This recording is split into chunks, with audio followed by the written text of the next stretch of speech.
400 metre पैदल चलने के बाद में वो सैनिक यहां उस लॉ को लेकर पहुंचा और यहां से इस लॉ को लेकर के नेशनल वॉर मेमोरियल जो कि 2019 में बनकर तैयार हुआ था, वो 2019 में बनकर तैयार हुए नेशनल वॉर मेमोरियल के अंदर जल रही ज्योति में, इस मेमोरियल के साथ जल रही ज्योति में इस लॉ को ला करके मिला दिया गया। यानी कि आप देख सकते हैं कि अमर जवान ज्योति से आई हुई जो लॉ है, वो अमर जवान ज्योति से आई हुई लॉ नेशनल वॉर मेमोरियल में जो अमर जवान ज्योति जल रही है वहां पर ला करके उस लॉ से मिला दी गई। यानी कि दो ज्योतियों को आपस में जोड़ दिया गया।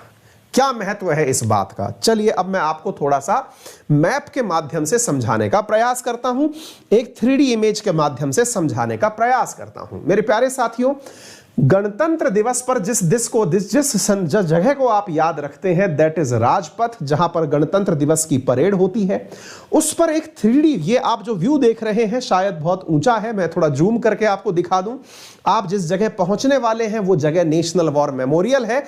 पहले मैं इस संरचना को आपको जूम करके दिखा देता हूं। मेरे प्यारे साथियों, आपको यहां पर राजपथ दिखाई पड़ रहा होगा। राजपथ से जब आप अमर जवान ज्योति रोड की तरफ चलते हैं तो आपको दिखाई पड़ता है इंडिया गेट। ये रहा इंडिया गेट। मेरे प्यारे साथियों, आज की सुर्खियों में भी इंडिया गेट बना हुआ है और इसी के नीचे है अमर जवान ज्योति। यहां से 400 मीटर दूर जाकर के बना हुआ है नेशनल वॉर मेमोरियल, जहां पर इस जगह बीचों बीच जल रही है एक अन्य अमर जवान ज्योति। भारत के 400 मीटर की दूरी पर दो अमर जवान ज्योति का औचित्य क्या है यह जानना जरूरी है। जब दो संरचनाएं एक ही बात को दर्शा रही हैं तो भारत सरकार ने इन दोनों ज्योतियों को एक ही स्थान पर लगाने का निर्णय लिया। आप पूछेंगे कौन सी चीजों को एक साथ लाने का निर्णय लिया? मैंने कहा जो नेशनल वॉर मेमोरियल में जल रही ज्योति है। अब आप पूछेंगे कि ये नेशनल वॉर मेमोरियल क्या है? चलिए मैं अब आपको बताता हूं। ये जो संरचना आपको यहां दिखाई दे रही है ये है नेशनल वॉर मेमोरियल। ये देश के लिए एक बहुत ही गर्व का स्थान है, एक गर्व का स्टैचू समझिए, एक गर्व से निर्मित क्षण समझिए। आप पूछेंगे ऐसा इसमें खास क्या है? साथियों, नेशनल वॉर मेमोरियल में असल में जो सबसे इंपॉर्टेंट बात है जो आपको जाननी चाहिए वो ये है कि प्रधानमंत्री के द्वारा 25 फरवरी 2019 को इसका उद्घाटन किया गया था। इस जगह पर 4 चक्र बने हुए हैं और उन 4 चक्रों को अमर चक्र, वीरता चक्र, त्याग चक्र और सुरक्षा चक्र के नाम से जानते हैं। इन चक्रों में 25,942 जवानों के नाम अंकित हैं जिन्होंने आजादी के बाद देश के जितने भी युद्ध और संघर्ष हुए जिनमें अपनी जान दी, उनके नाम इस नेशनल वॉर मेमोरियल में अंकित हैं। दोबारा से देखिए, यहां पर इंडिया गेट के अंदर जो अमर जवान ज्योति है ये जिनकी याद में जली, वो संरचना जो है ये 1971 के युद्ध से जुड़ी है। यहां नेशनल वॉर मेमोरियल में 4 चक्र बने हैं और यहां पर उन तमाम सैनिकों को याद करके बनाई गई मेमोरीज हैं। मेमोरियल्स को स्वर्ण अक्षरों में लिखा गया है जिन्होंने देश की आजादी से लेकर अभी तक अपने प्राण किसी भी युद्ध में अथवा किसी भी संघर्ष में गंवाए हों। देश के लिए जान देने वाले तमाम शहीद सैनिकों के नाम स्वर्ण अक्षर में नेशनल वॉर मेमोरियल में अंकित है, जिसका उद्घाटन 25 फरवरी 2019 को प्रधानमंत्री के द्वारा किया गया था। आज यहां पर भी लॉ जल रही है और यहां पर भी लॉ जल रही है। तो भारत सरकार का कहना है कि 2020 में जब सैनिकों को पुष्प चक्र अर्पित करने का समय आया तो गणतंत्र दिवस पर नेशनल वॉर मेमोरियल पर जाकर प्रधानमंत्री, थल सेना अध्यक्ष और राष्ट्रपति ने पुष्प चक्र अर्पित किए थे। तो एक जैसी घटना का दोहराव ना हो और एक जैसी जो चीजें महत्व की हैं उनकी पुनरावृत्ति ना हो, ऐसी स्थिति में इसे यहां से यहां शिफ्ट किया गया है, जिसे लेकर के राजनीति भी गर्म हो गई है।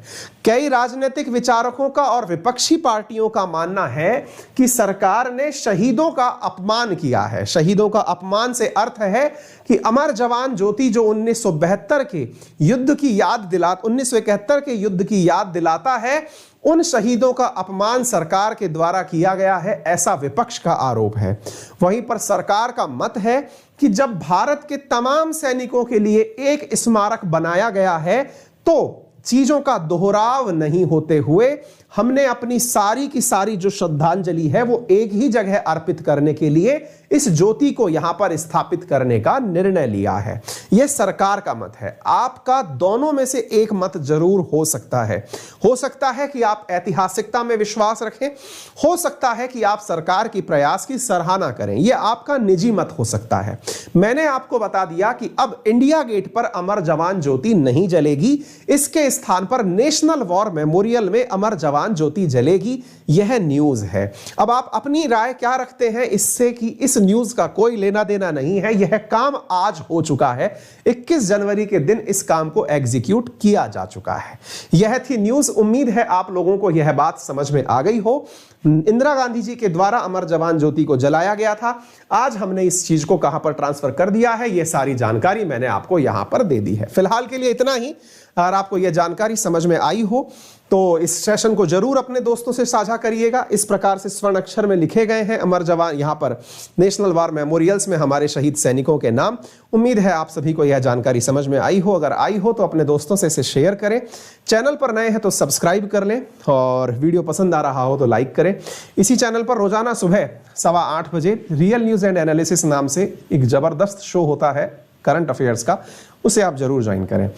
यदि आप चाहते हैं अनअकैडमी के साथ जुड़कर पढ़ना तो अनअकैडमी पर 18 महीने का सब्सक्रिप्शन 63,898 रुपए में यूपीएससी के अंदर अवेलेबल है, जिसके लिए इजी ईएमआई उपलब्ध है। अनअकैडमी के साथ एक फ्री टेस्ट सीरीज हो रही है। 23 जनवरी को सुबह 11 बजे आप उसे ज्वाइन कर सकते हैं, जिसमें विनर्स को एप्पल के बहुत सारे गैजेट्स और बहुत सारे उपहार फ्री में उपलब्ध कराए जाएंगे। 23 जनवरी सुबह 11 बजे। यदि आप एसएससी कैटेगरी में इसको देना चाहते हैं तो सुबह 12 बजे ये एक टेस्ट होगा। फ्री टेस्ट है सारे। इसके लिए आप मेरा रेफरल कोड अंकित 10 लगा करके इसे प्राप्त कर सकते हैं। फिलहाल के लिए इतना ही। अपना ख्याल रखें, बड़ों का सम्मान करें, छोटों को प्यार दें, अपना व्यक्तित्व इस प्रकार से विकसित करें कि महिलाएं आपके साथ सुरक्षित महसूस करें। धन्यवाद।